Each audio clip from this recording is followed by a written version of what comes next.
దినంలోనికి దేవుడు నడిపించాడు. దేవుని మహాకృప, దేవునికి స్తోత్రం కలను గాక. బర్నబాస్ గారు, మీరు కూడా ఒక పాట పాడతారా? బర్నబాస్ గారు, నేను ఒక్క ఫస్ట్ ఎవరైనా పాడమనండి, తర్వాత పాడతాను. సమయం కూడా అవుతుంది కదా, వాక్యంలోకి వెళ్తాము. ప్రేమలత గారు పాడమ్మా. ప్రేమలత గారు, వందనములు pastor. Praise the lord, god bless you అమ్మా. పాట పాడతారా? ఒక పాట పాడండి, తర్వాత వాక్యంలోనికి వెళ్దాం.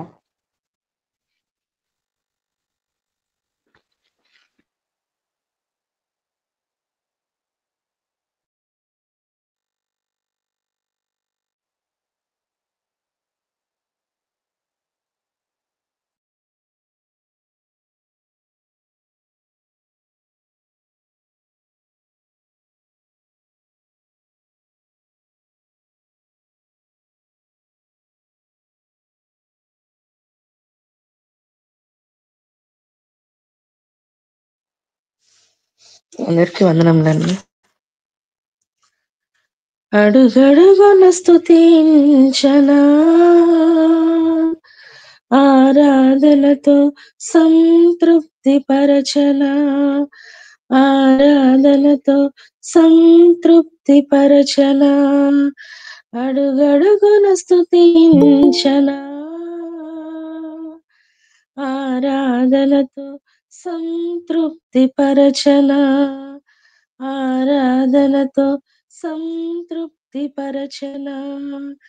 ఈ సమయముకైనా నా స్థితి ఏమైనా, ఈ సమయముకైనా నా స్థితి ఏమైనా, అడుగడుగున స్తుతించనా, ఆరాధనతో సంతృప్తి పరచనా. ఉదయమునే నిద్రలేచినామయ్యా, రేయి పగలు కాపాడేసయ్యా, ఉదయమునే నిద్రలేచినామయ్యా, రేయి పగలు కాపాడేసయ్యా, పని పాటలలో తోడు ఉంటావయ్యా, పని పాటలలో తోడు ఉంటావయ్యా, కొనుకులేని మరపురాని కరుణామయుడా, కొనుకులేని మరపురాని కరుణామయుడా, అడుగడుగున స్తుతించనా, ఆరాధనతో సంతృప్తి పరచనా, ఆరాధనతో సంతృప్తి పరచనా. హల్లెలూయా. దేవునికి వందనములు. అందరికీ వందనములు.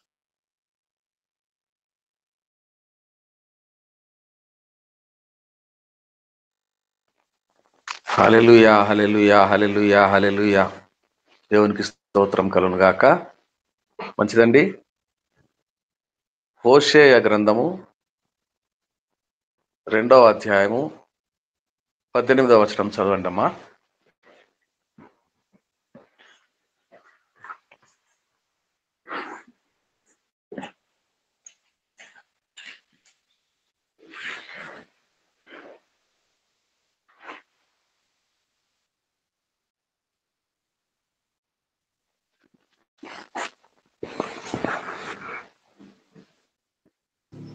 ఆ దినమున నేను నా జనుల పక్షముగా భూజంతువులతోనూ ఆకాశ పక్షులతోనూ నేలను పాకు జంతువులతోనూ నిబంధన చేయుదును. విల్లును ఖడ్గమును యుద్ధమును దేశములో ఉండకుండా మాన్పించి వారిని నిర్భయముగా నివసింపజేయుదును. ఆమేన్. ఆమేన్. పరిశుద్ధుడా, మహోన్నతుడా, మహాగణుడా, గొప్ప దేవా, నీ పరిశుద్ధ నామమునకు స్తుతులు, స్తోత్రాలు స్తోత్రాలు స్తోత్రాలు స్తోత్రాలు స్తోత్రాలు స్తోత్రాలు చెల్లించుతున్నాము. మా ప్రభువా, నీ మిక్కిలి దయ మహాకృప చేత దినదినము మమ్మను పోషించుతూ, కాపాడుతూ, సంరక్షిస్తూ దినములన్నీ గడిచిపోతూ ఉండగా దినదినము నూతనత్వముతో నూతన కృపలు విడుదల చేస్తూ ఉన్నావు. ప్రభువానికి స్తోత్రాలు చెల్లిస్తున్నాం. ఈ దినము ఉదయకాల సేవ నీకు అంగీకారమగునుగాక. ఆసక్తితో ఆయా ప్రాంతాల నుంచి వచ్చి అనేకమైన విషయములు, సంగతులు, ప్రార్థన మనవులు తెచ్చి పాటలు పాడుతూ, స్తుతిస్తూ, ఆరాధిస్తూ ప్రార్థన మనవులు నీకు సమర్పించుకొనిచున్న బిడ్డలందరినీ, సంఘములను, కుటుంబములను, వారి ప్రాంతములను పేరు పేరు వరుసన దీవించమని, ఆశీర్వదించమని ప్రార్థించుతున్నాం. ప్రభువా, వాక్యము ధ్యానము మాకు ఈ దినము కొరకై ఆశీర్వాదకరమగునట్లుగా నీవే మహిమ పొందుకొని దీవించమని యేసు పరిశుద్ధ నామమున ప్రార్థన అడిగి వేడుకొనుచున్నాము పరమ తండ్రి. ఆమేన్.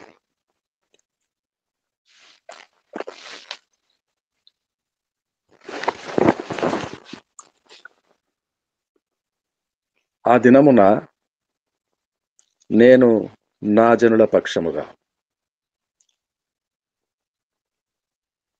దేవుని జనుల పక్షముగా, ఆయా భాషాంతరాల్లో చదువుతున్నప్పుడు కొన్ని ఇంగ్లీష్ ట్రాన్స్లేషన్స్లో, హిందీలో, ఇతర భాషల్లో నా జనులైన ఇశ్రాయేలు పక్షముగా,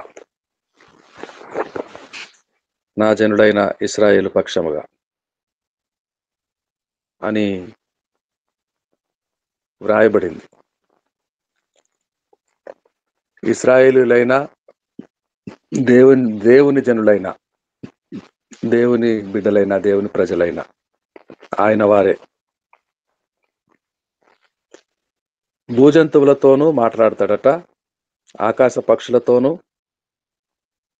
నేలను ప్రాకు జంతువులతోనూ నిబంధన చేయుదును. నిబంధన వాక్యము స్థిరపరచుట, యెహోవా వాక్కు పలుకబడుట. దేవుని జనుల పక్షమున ఒక దినము, ఆ దినమున ఆయన నిబంధన చేయును. విల్లును, ఖడ్గమును, యుద్ధమును దేశంలో ఉండకుండా మాన్పించి, విల్లును, ఖడ్గమును, అస్త్రములను విరిచి పారవేయుదును అని మరొక భావము ఇతర భాషాంతరాల్లో. విల్లును, అస్త్రములను, బాణములను, ఆయుధములను విరిచి పారవేయుదును, యుద్ధము మాన్పివేయుదును, వారిని నిర్భయముగా నివసింపచేయుదును, విశ్రమింపచేయుదును అని ఇతర భాషల్లో భాషాంతరము. విశ్రాంతి ద్వారా విశ్రాంతినిచ్చి వారికి సమాధానముగా పండుకొన చేయుదును. మూల భాషల్లో దాని భావం. ఒక దినమున్నది, దేవుడు చేసిన నిబంధన, తన ప్రజల పక్షముగా దేవుని ఏర్పాటులు.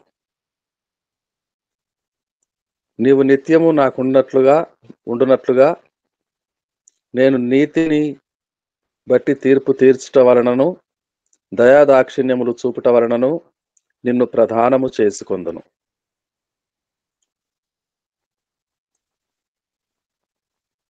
ఇది భవిష్యత్తును గూర్చిన నిబంధన వాక్యం. నీ కొరకు, నీ పక్షముగా, నా ప్రజలైన మీ పక్షముగా నేను భూజంతువులతో మాట్లాడతాను, నిబంధన చేస్తాను. ఆకాశ పక్షులతో మాట్లాడతాను, నిబంధన చేస్తాను. భూమి మీద పాకు పురుగులతో మాట్లాడతాను, నిబంధన చేస్తాను. విల్లును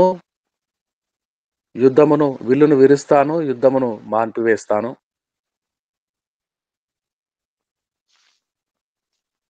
మీకు విశ్రాంతినిస్తాను.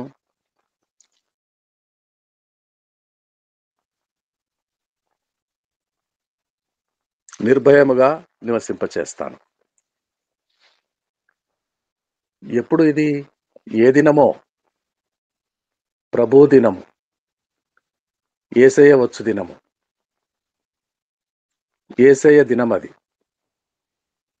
దినములు ఉదయ సాయంకాలములు గడిచిపోవటం వలన దినములు మారును, వారములు, మాసములు, ఏడులు గడిచిపోవును, కాలములు గతించును. అయితే దేవుని దృష్టిలో ఒక దినం ఉన్నది. ఆ దినము దేవుని కృప ద్వారా విస్తరించు దినము. ఆ దినపు నిడివి, ఆ దినపు గడువు, ఆ దినము 2000 సంవత్సరాల కంటే పైనే అయింది. ఆ దినము ఒక సంవత్సరంలో 360 దినాలు యూదుల లెక్క ప్రకారం, అంటే దేవుని లెక్క. మాసమునకు 30 దినములు, 12 మాసములు, 360 దినాలు, 29 దినాలు. ఈ సంవత్సరము ఈ జనవరి గడిచిపోయిన తర్వాత వచ్చే నెలలో 29 దినాలు, ఆ తర్వాత నెలలో మార్చిలో 31 దినాలు. ఈ పిచ్చి పిచ్చి లెక్కలు లేని దేవుని మాసములు ఉన్నాయి. అవి నెల 30 దినములు, 12 మాసములు, ఏడాదికి 360 దినాలు. సరే, 360 అయినా 365 అయినా ఒక సంవత్సరానికి అన్ని ఉంటాయి. ఇప్పుడు 2023 సంవత్సరాలు వచ్చినాయి. ఇదంతా ఒక దినమే దేవుని దృష్టిలో. ఇదంతా ఒక దినమే. 1000 సంవత్సరములు ఆయన దృష్టికి ఒక దినముగాను, ఒక దినము 1000 సంవత్సరములు గాను ఆయన లెక్క. అయితే 1000 సంవత్సరములు అంటే ఇప్పుడు 2000 సంవత్సరాలు, 2 దినముల లెక్క. 2 దినములైనా ఆయన దృష్టికి ఒకటే. ఒక దినము ఆయన కుమారుని దినం. అది ఆయన కుమారుని యందు కృపను ఇచ్చి, కృప ద్వారా ఒక దినము ఏర్పాటు చేసి, కృపాకాలము. ఇప్పుడు మనం కృపాకాలం ఉన్నాము. అజ్ఞాన కాలము, ధర్మశాస్త్ర కాలము, కృపాకాలము. అజ్ఞాన కాలము సృష్టి ఆది నుండి నోవహు వరకు, నోవహు నుండి అబ్రహాం వరకు, అబ్రహాము నుండి మోషే వరకు అజ్ఞాన కాలముల వివరాలు. మొదట జలప్రళయం వరకు, తదుపరి అబ్రహాం వరకు. అబ్రహాము ద్వారా కూడా నిబంధన వచ్చింది, కానీ అక్షరము లేకుండాను, ధర్మశాస్త్రము లేదు. నోవహుతో కూడా నిబంధన చేయబడింది. ఆకాశమందు ఇంద్రధనుస్సు ఉండెను, నిబంధన చేసెను పరిశుద్ధ దేవుడు పలికిన వాక్కు, ఇకను నేను నీటి ద్వారా నాశనము చేయను. మనుషులను ఎందుకు పుట్టించెనో అని సంతాపపడిన దేవుడు జలప్రళయం తర్వాత మరలా నొచ్చుకున్నాడు, మరలా సంతాపపడ్డాడు. ఈ విధముగా నాశనము చేయను నోవహు. నోవహు అడిగాడా, ప్రభువా చూసావా, నువ్వు పంపించిన జలముల ద్వారా సృష్టి అంతా తుడిచిపెట్టుకుపోయింది, ఎలా నాశనమైందో అని అడగలేదు. ఆ విధమైనటువంటి ప్రార్థన చేశాడు, బలి అర్పించాడు. ఇప్పుడు నీ కోపం శాంతించిందా నాయన తండ్రి? అంతా పోయింది, అంతా నాశనం అయిపోయింది, ఇకనైనా నీ కోపము తగ్గిపోయినా? దేవుడు అర్థం చేసుకున్నాడు, ఆగ్రహించాడు బలిని. ఇక నేను ఆ పని చేయను నోవహు అన్నాడు. అయితే మరలా కొంతకాలం తర్వాత అబ్రహామును చూచాడు, అప్పుడు నోవహును చూచాడు. ఒక్కడే నీతిమంతుడు. నోవహు కాలంలోనైనా అబ్రహాం కూడా నీతిమంతుడు కాదు. నోవహు దేవునితో ఉన్నాడు, మాట్లాడుతున్నాడు, స్వరము విన్నాడు, పని పొందుకున్నాడు, అప్పగించిన పనిని ప్రారంభించాడు, పూర్తి చేశాడు. అయితే అబ్రహాము తరం వచ్చేటప్పటికి ఒక్కడు కూడా లేకుండా పోయాడు. అబ్రహాము తండ్రి కూడా తెరవు కూడా విగ్రహారాధికుడే, బొమ్మలను చేసి అమ్ముకునేవాడే. ఒకడు కూడా లేకుండెను అబ్రహాము కాలంలో. అయితే అబ్రహాము పట్ల దేవుని కనికరం ఉండెను. అబ్రహామును ఎన్నుకొనెను, పిలిచెను. నేను చూపించబో దేశమునకు వస్తే నిన్ను గొప్ప జనముగా చేస్తాను, నిన్ను ఆశీర్వదిస్తాను, నీవు ఆశీర్వాదముగా నుండువు, నీలో నుండి జనములను ఆశీర్వదించేదను. దేశములను, నేషన్స్ అంటే జనములంటే దేశాలు. అయితే ఆజ్ఞాన కాలములు, ధర్మశాస్త్ర కాలము అదొక దినము.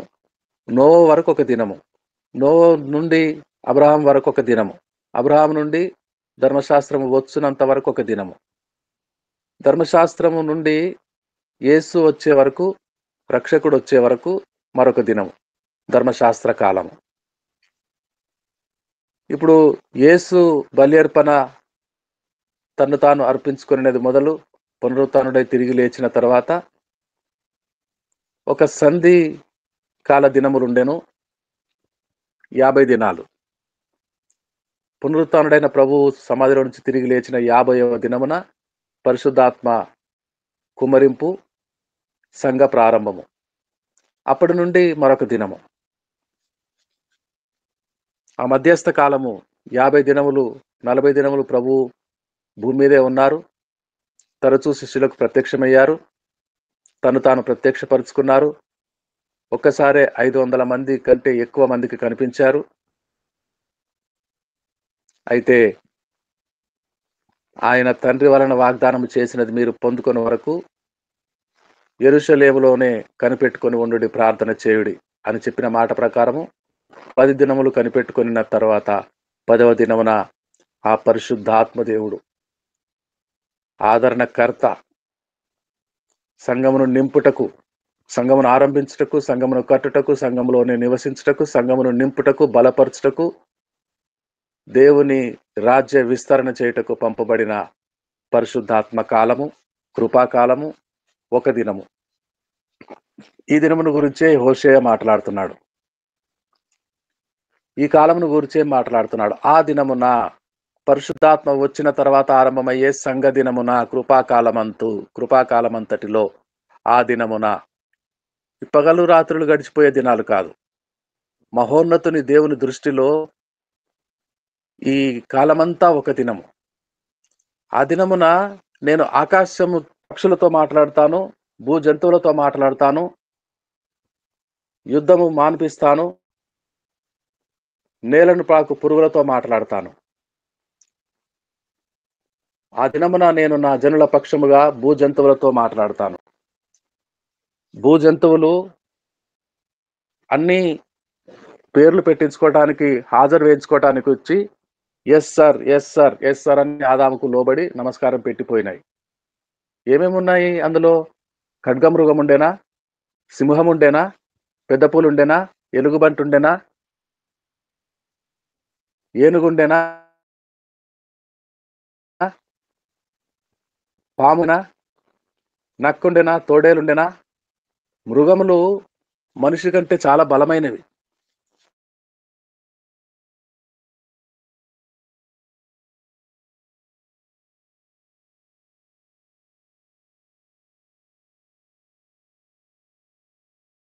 అన్నాడేమో ఆదాం, నీ ముఖం చూడాలి నేను, అంత ఎత్తెందుకున్నావు నువ్వు, ఏనుగు అంత ఎత్తెందుకున్నావు, సిట్ అంటే మోకాల మీద కూర్చుండేనేమో. ఇప్పుడు ఇక నుండి నీ పేరు ఏనుగు, పో అనగానే తొండముతో ఎత్తి గొప్ప కేక వేసి హర్షించి నా పేరు ఏనుగట, ఏనుగట అని అడవిలోకి వెళ్ళి ఆనందించుతుండేనేమో. ఇప్పుడు ఆ తర్వాత తోటలో నుంచి బయటకు వెళ్ళగొట్టబడిన తర్వాత అప్పుడు కూడా నోవహు దగ్గరికి మరలా రెండు వచ్చాను.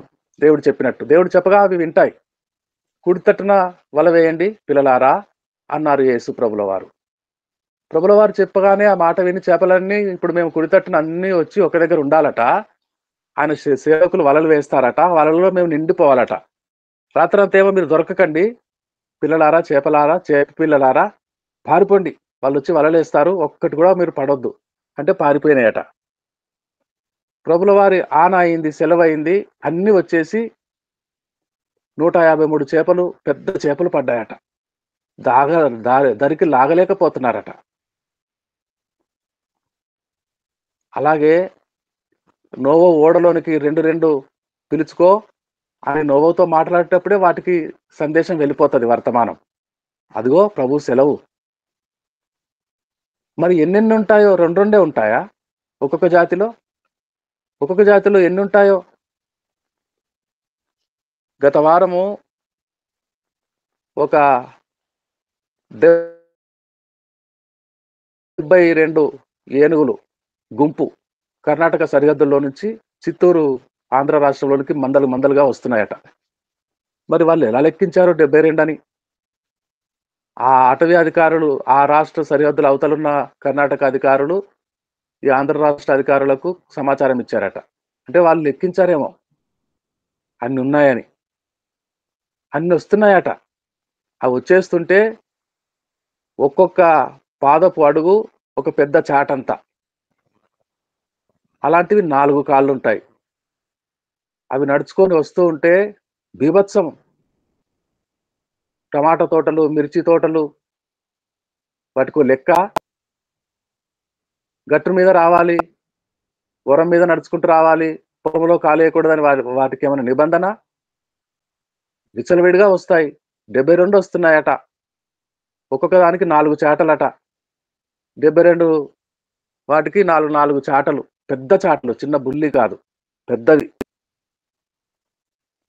ఆ పాదం మోపినంత మేర ఆ పంట నష్టము. తొండం ఉన్నది, తొండంతో పెద్ద పెద్ద చెట్లనే లాగి పారేస్తాయి. అరటి తోటలు, కొబ్బరి తోటలు, ఏది అడ్డం వస్తే దాన్ని. మనుషులు అడ్డం వస్తే తొండంతో పడితే ఎక్కడికో వెళ్ళి పడిపోవాలి. ఈ విధంగా ఆదాముతో పేర్లు పెట్టించుకున్నాయి, నోవోతో పేర్లు చెబుతూ ఆదాము రాస్తే మరలా లోపలికి వస్తాను, నాతో మాట్లాడతాను, నీ పేరేంటి, నీ పేరేంటి సాధువయ్యాయి. కానీ భూజంతువులు నరులకు విరోధమైనాయి. పాపము ఏ విధంగా పెరిగిపోయిందో ఆ విధంగా భూజంతువుల క్రోధము మనుష్య జాతికి విరోధమైంది.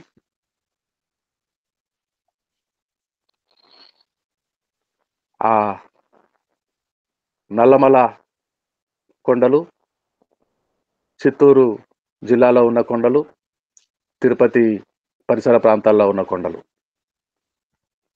ఒక చిరుతపులి ఆ కొండల మీద మెట్లెక్కి పైకెళ్ళిపోయే భక్తులను రోజుకొకరిని పట్టుకొని పోయి తినేస్తోందట. మానిటర్ అయిపోయింది.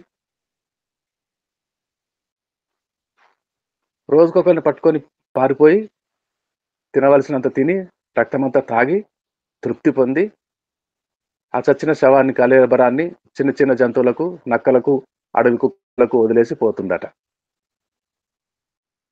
మనుషులను చంపేస్తున్నాయి, విరోధం అవుతున్నాయి. అయితే దేవుడు ఒక దినం ఏర్పాటు చేశాడు. ఆ దినమున ఆయన తన జనుల పక్షముగా నిబంధన చేస్తున్నాడు.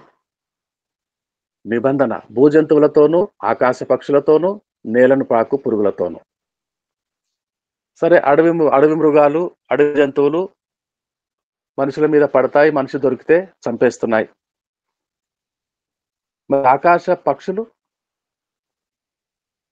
ఆకాశ పక్షులు తర్వాత మాట్లాడుకుందాం. ఒక క్షణం ఆగి, నేలను పాకు పురుగులు ఐగుప్తును విడిచి ఎర్ర సముద్రమును దాటి ప్రయాణించి వస్తున్న లక్షలాది మంది ఇశ్రాయేలు పిల్లలు, దేవుని పిల్లలు అరణ్యంలో వచ్చేటప్పుడు తాపకరమైన తేళ్ళు, పాములు ఆ ఎడారిలో ఉన్నాయట.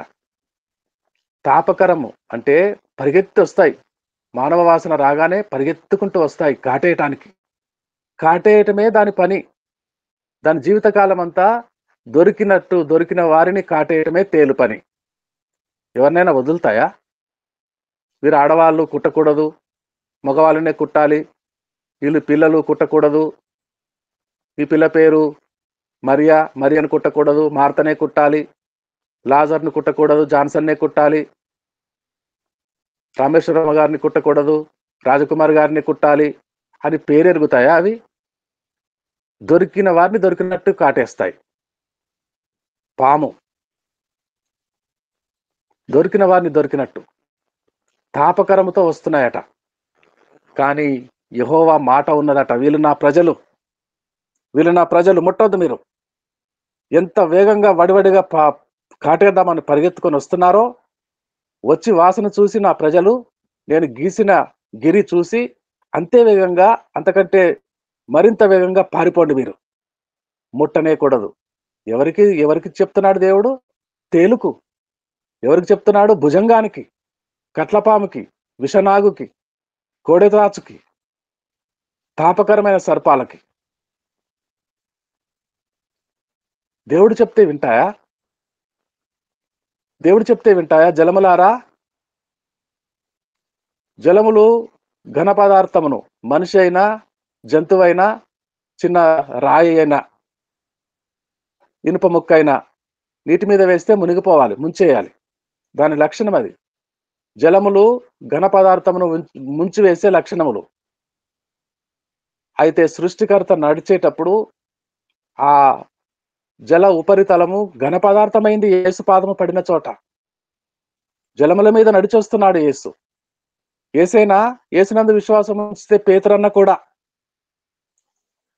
కూడా నడిచొస్తున్నాడు. తన స్వభావ లక్షణము మర్చిపోయింది జలము.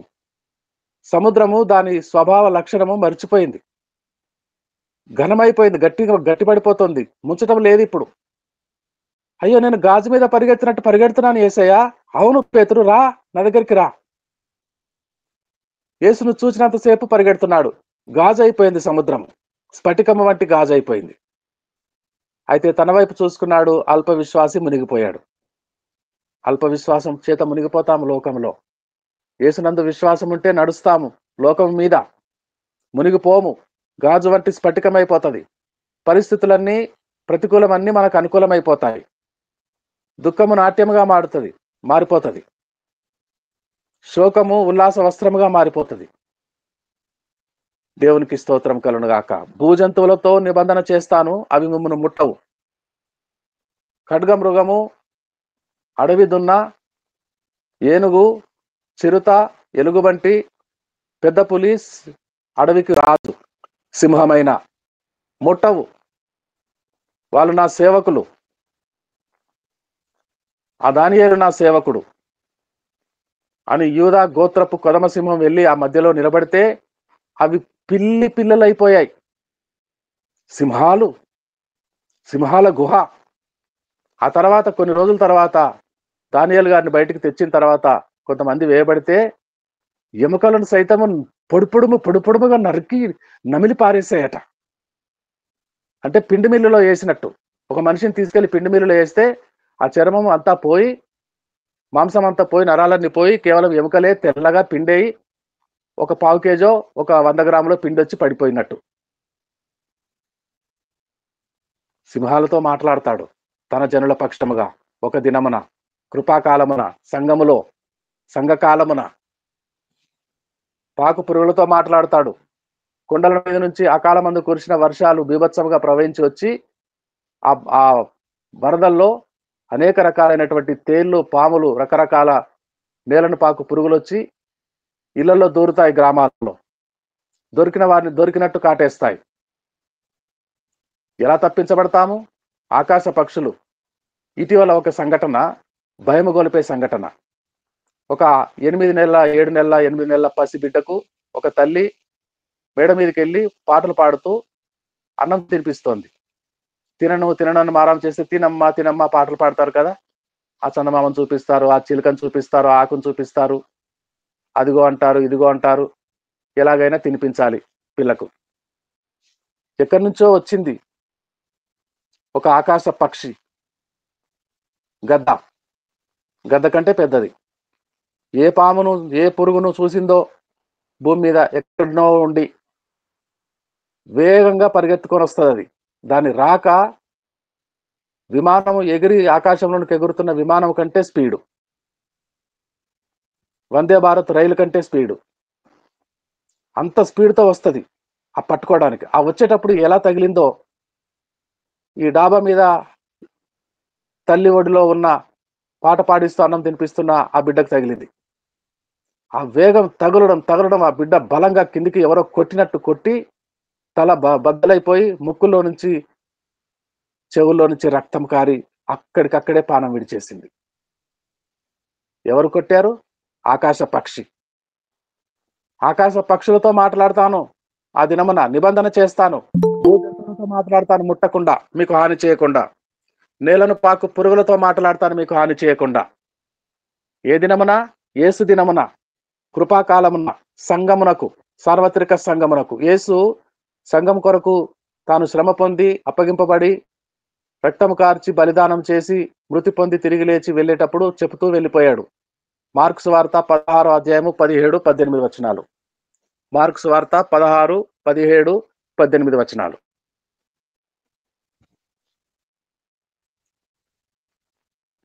సమయం అయిపోతుంది, త్వరగా చదవండి దయచేసి. జాన్సన్ గారు, ప్రేమలత గారు, ఎవరైనా, బర్నబాస్ గారైనా. నమ్మిన వారి వలన ఈ సూచక క్రియలు కనబడును.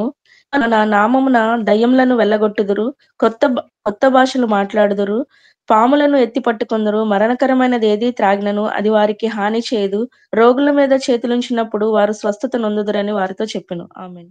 మరణకరమైన ఒక విష నాగు, ఒక విష పురుగు మిలేతు దీవిలో చలి కాచుకుంటూ అక్కడ కొండజాతి ప్రజలు సముద్రములో ఒక చెక్క మీద ఆనుకొని తేలుకుంటూ వెళ్ళిన దేవజనుడు పౌలన్న ఆ మంట దగ్గరికి వెళ్ళి కూర్చుంటే ఆ కాలుతున్న కర్రల్లో నుంచి ఒక విష పురుగు వచ్చిందట, ఒక విష పాము పట్టుకుంది. కాటేసి దులిపినా పోవట్లేదు, అంత కసితో కాటేస్తుంది. వీడెవడో గొప్ప పాపిలా ఉన్నాడు, పాము కరిస్తే పాప అనుకుంటారట వాళ్ళు, అడవి జాతుల వాళ్ళు, అమాయకులు. పాపులనే కరుస్తాయట పాములు, వీడు గొప్ప పాపి అనుకున్నారట. కానీ నురుగ కక్కటం లేదు, కళ్ళు తిరిగిపోవటం లేదు, దాన్ని దులిపి పారేశాడు, ఆ మంటలో వేసి కాల్చి పారేశాడు. అయితే ఆయనకి ఏం అవ్వట్లేదట, పౌలు గారికి ఏమి కాలేదురా, దేవుడు రా అనుకుంటున్నారట. నేను పాపిని కాదు, దేవుణ్ణి కాదు, నేను దేవుని సేవకునని ఇక స్వార్థ బోధించాడట. మరి విషనాగు కాటేసినా ఏమీ అవ్వలేదు పౌలు గారికి. యేసు చెప్పి వెళ్ళాడు, పాములను విషపూరితమైనది ఏది తాగినను మీకు హాని చేయదు,